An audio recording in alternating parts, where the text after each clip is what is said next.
On the agenda tonight, as promised, we're going to be taking our second look at Neil Sedaka, and he's going to be performing Laughter in the Rain live in 1976.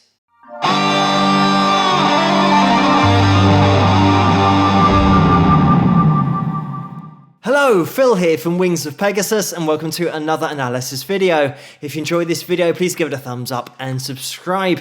So let's get Neil and orchestra up on screen again and see how they get on.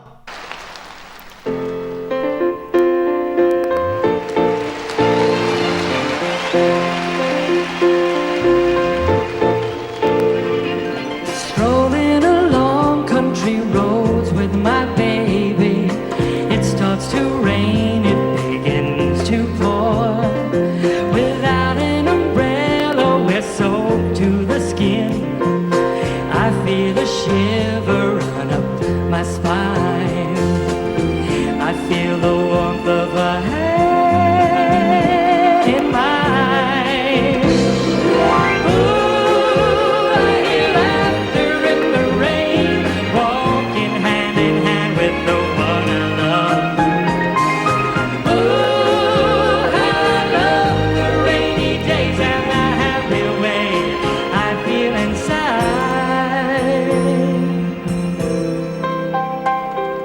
After a while we run under a train. I turn to her and she kisses me. Yeah, with the beat of the rain on the leaves, softly she breathes and I close my eyes, sharing our love under starry skies. Ooh, I hear laughter in the rain, walking hand in hand with the one I love. Ooh, how I love the rainy days and the happy way I feel inside. Jimmy.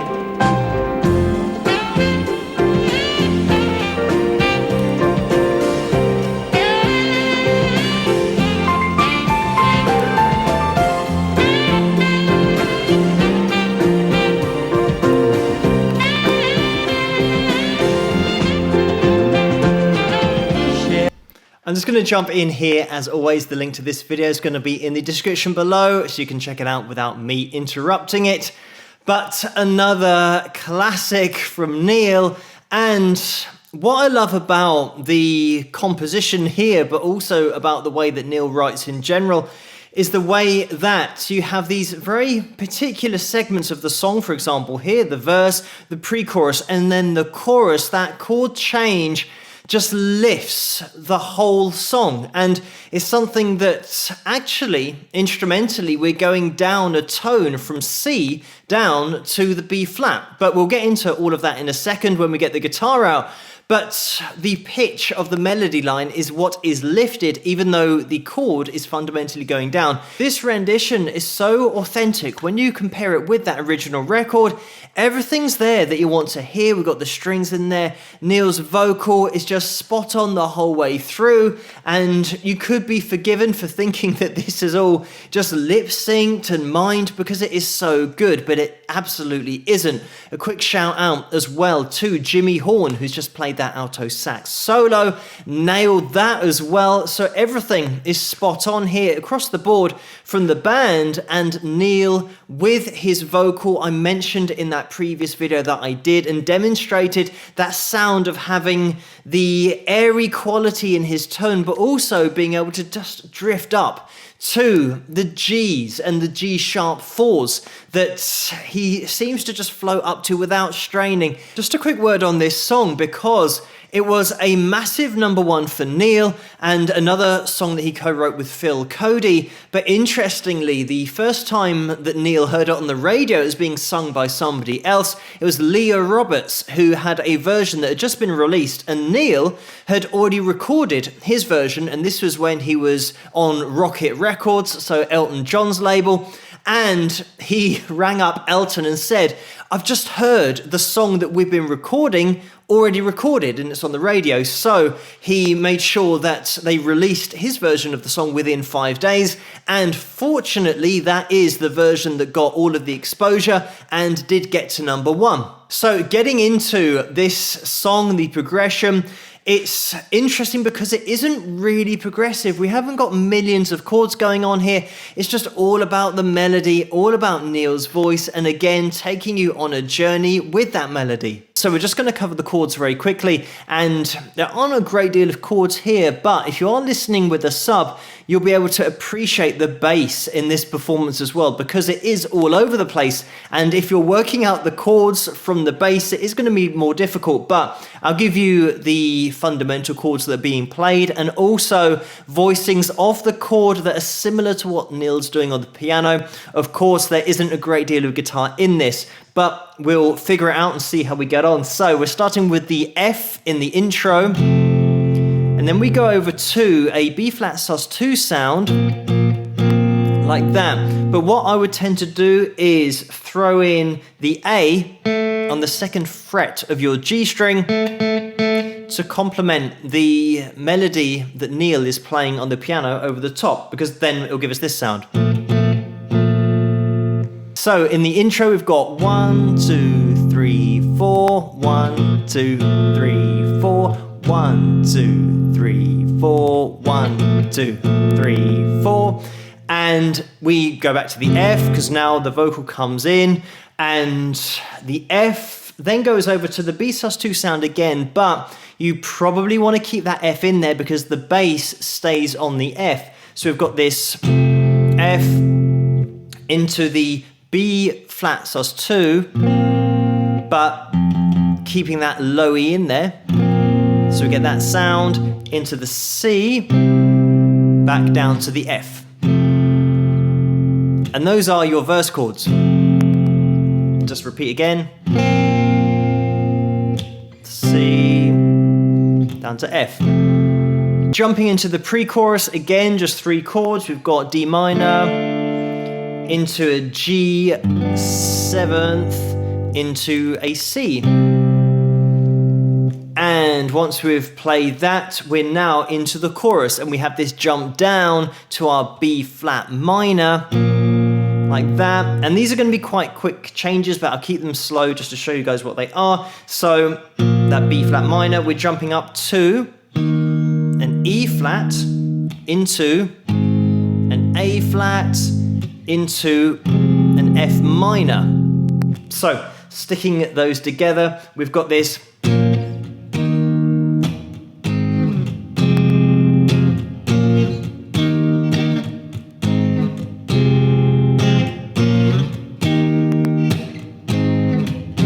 And then C sharp into a C sus4,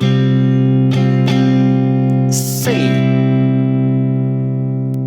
And then we'll be back into the verse. We are going to be getting back into the video, but just quickly to give you guys a reference point as to what's going on vocally over the top of those chords. In the pre-chorus, Neil is around the C4 area where the notes sit. Those are the notes that he's singing. And then he hits a G sharp 4 in the chorus. So we have this dramatic lift because of that change in pitch. And if we're counting this out, starting from C4, C sharp 4, D4, D sharp 4, E4, F4, F sharp 4, G4, G sharp 4. We've got 8 notes that Neil is increasing the pitch by in the chorus. So we get that lift. Obviously, you've got to have a singer that is capable of doing that in the first place. But then if you do have a singer that can do that, then the effect is going to be so dramatic once you put in that change in pitch from a pre-chorus to a chorus.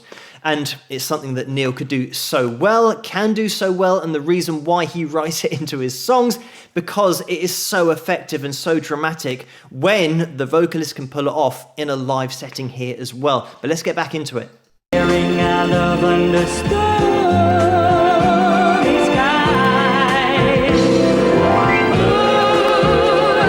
Laughter in the rain, walking hand in hand with the one I love. Ooh, I love the rainy days and my happy way. I feel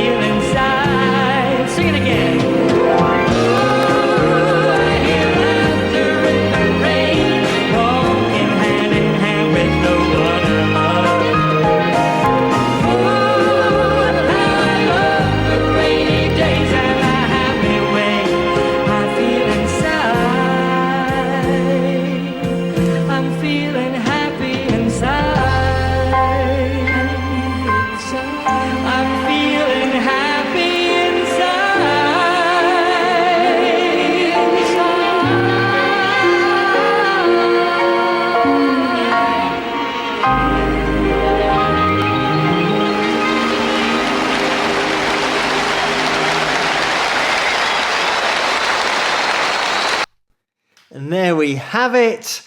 It's one of those performances that you can't help but smile watching because of the way that Neil is singing it and he's smiling and getting into it, but also the control, the ability on the piano. By the way, Neil is one of those players that is so good, but it flies under the radar because of the way he throws things together so naturally and it looks so easy. But some of the stuff that he does, just throwing in effective lead lines on the piano just to fill space. And he's a top pianist, by the way. Classically, he can play anything that you want to hear. But with these songs, he just supplies exactly what's needed. And like all the top musicians and instrumentalists, never overplays. It is such an important part of composing, putting together great songs, just having each instrument play their part and not take the limelight when it isn't a solo. Another thing that I want to draw your attention to is just the way that Neil at the end there says, sing it one more time. So we'll go through again. It's this shooting from the hip, live playing and being so in control, and with an orchestra, with a band that are top level professionals. So it means that in a live setting, a performer can chop and change where they want to go with their song. Exactly the case here, where Neil just wants to throw in another repeat of that chorus at the end, and they do, and it sounds great, and the ending is spot on as well. So a faultless live performance here, and a great overall composition. But I do want to get into the history, as I didn't have an opportunity to do that on the first video. The first thing to mention is that Neil is and was the first cousin of the late Amy Gourmet, the singer, and when Neil was at school, one of his teachers noticed that he had an aptitude for music, so he suggested to his parents that Neil should have piano lessons, and Neil's mum worked for 6 months in order to afford to buy him a piano, and he managed to get a piano scholarship at Juilliard School of Music. Also, to throw in there that Howard Greenfield was Neil's neighbour, and it was his mum who heard Neil playing his piano, and she said to Neil that her son liked to write poetry, maybe they should get together and do something, and that's where that writing relationship started. But in the late 50s, Neil was in a band that would later become The Tokens, but he left before they became The Tokens. He went solo, and his first single was released in 1958, and that was called The Diary, and that got to number 14 in the charts, so it was a huge hit. And to give you guys an appreciation of his age, he was only 19. The second single was called I Go Ape, and that got to number 42 in the USA and number 9 here in the UK, but unfortunately the next two singles didn't do as well, and the record label almost dropped Neil, but they released Oh Carol in 1959, and that was a massive change in Neil's fortunes, because that got to number 9 in the USA and number 3 here in the UK, so it was a huge hit everywhere, and that was actually written about, or the idea for the name Carol came from the fact that Neil did date Carole King when he was at high school, and her husband Jerry would then later record a response song called O'Neill. In the early 60s, he had more hits. In 1962, Breaking Up Is Hard to Do. That got to number 1. It was a monster hit.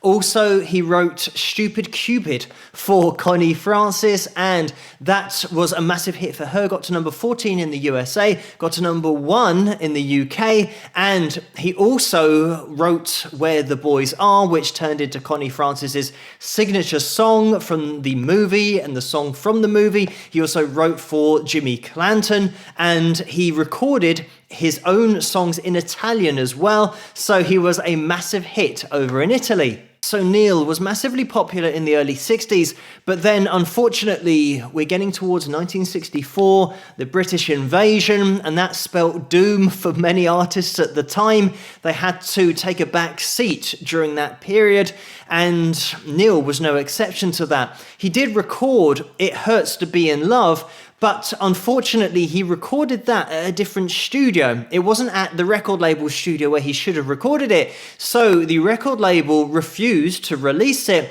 And that song with Neil's vocals on, the backing vocals, all of the arrangements on there was then given to Gene Pitney. And all they did was take out Neil's lead vocal, everything else stayed, and Gene put his lead vocal over the top of that. And that got to number 7 in the charts for Gene. So it must have been a little bit frustrating for Neil at that time.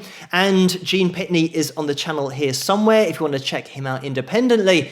But fortunately, Neil, because he was a songwriter, that's how he could survive throughout the 60s, and throughout that British invasion, he could write for other artists. Another thing is that Neil was a great live performer, which meant that he was always in demand, especially in the UK and Australia.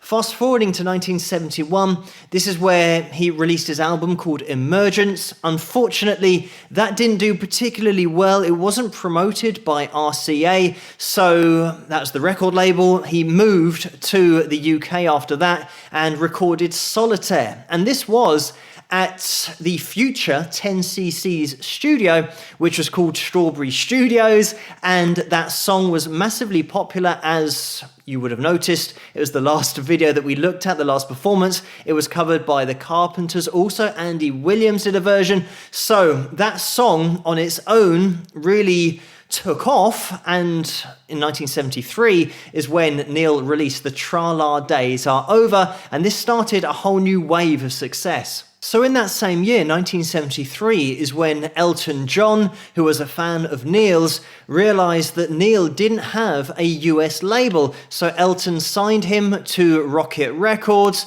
and they released in 1974 Sedaka's Back. And from that, Laughter in the Rain got to number 1, was a huge hit. In 1975, they released The Hungry Years, and from that album, Bad Blood got to number 1, again a massive hit. Just for reference, The Hungry Years was called Overnight Success here in the UK, but it's exactly the same album. I think just the track listing got moved around a little bit, but that was it. And in 1976, Neil recorded a newer version of Breaking Up Is Hard to Do, and that got to number 8 in the charts. It was a massive hit. He then released Steppin' Out in 1976, and that's when he then moved to Elektra Records, and in 1977 is when he released A Song, and in 1978 is when he released All You Need Is the Music. In 1980, he released In the Pocket, and the second single from that album was recorded with his daughter, who was 17 at the time, and that was Dara, and it was Should Have Never Let You Go, which was a reworking of Should Have Never Let Go, and that got to the top 40 of the charts, so that was a hit.